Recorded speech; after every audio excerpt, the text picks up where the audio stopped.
La rime suffisante est une rime prétentieuse, imbue de sa personne, glorieuse et vaniteuse.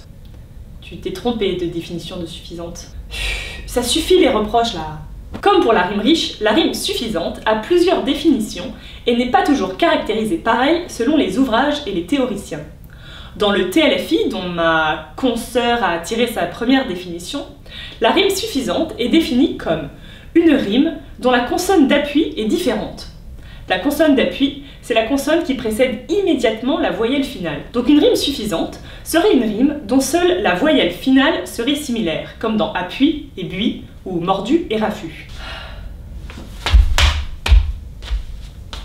Ma consonne a disparu. Pour Alain Vaillant, la rime suffisante est une rime qui donne 3 points, sachant qu'il accorde 1 point pour la consonne et 2 points pour la voyelle.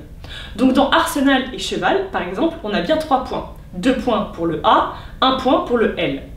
Dans Napron et Rond, c'est l'inverse, on a d'abord 1 point pour le R et 2 points pour le son ON. Ou 3 consonnes? Non, car il faut impérativement un son vocalisé, c'est-à-dire avec une voyelle qui se prononce. Oui, mais 3 consonnes à 1 point chacune, ça fait 3 points, madame, donc une rime suffisante. Non, mais bon, puisque tu insistes, vas-y. Trouve-moi un mot qui finit par 3 consonnes sans son vocalisé.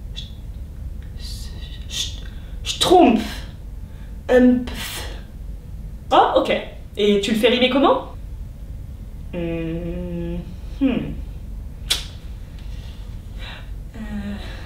On est d'accord, mais pas les théoriciens. Donc revenons à ce désaccord.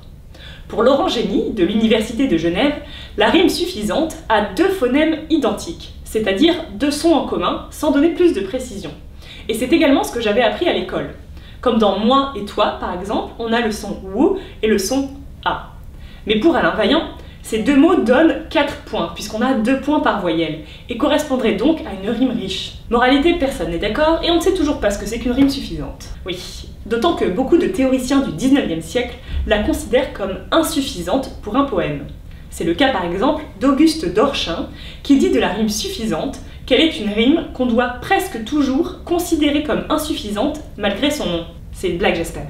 Non, mais Ronsard, par exemple, utilise la rime suffisante. Mais j'en ai rien à foutre, moi, de Monsieur Ronce. Tu peux pas me dire qu'une rime suffisante est insuffisante, c'est complètement un non-sens et c'est fou. Alors soyons fous. Je le suis déjà, je te remercie. Soyons poètes et vulgarisons la poésie. Des rimes suffisantes, insuffisantes.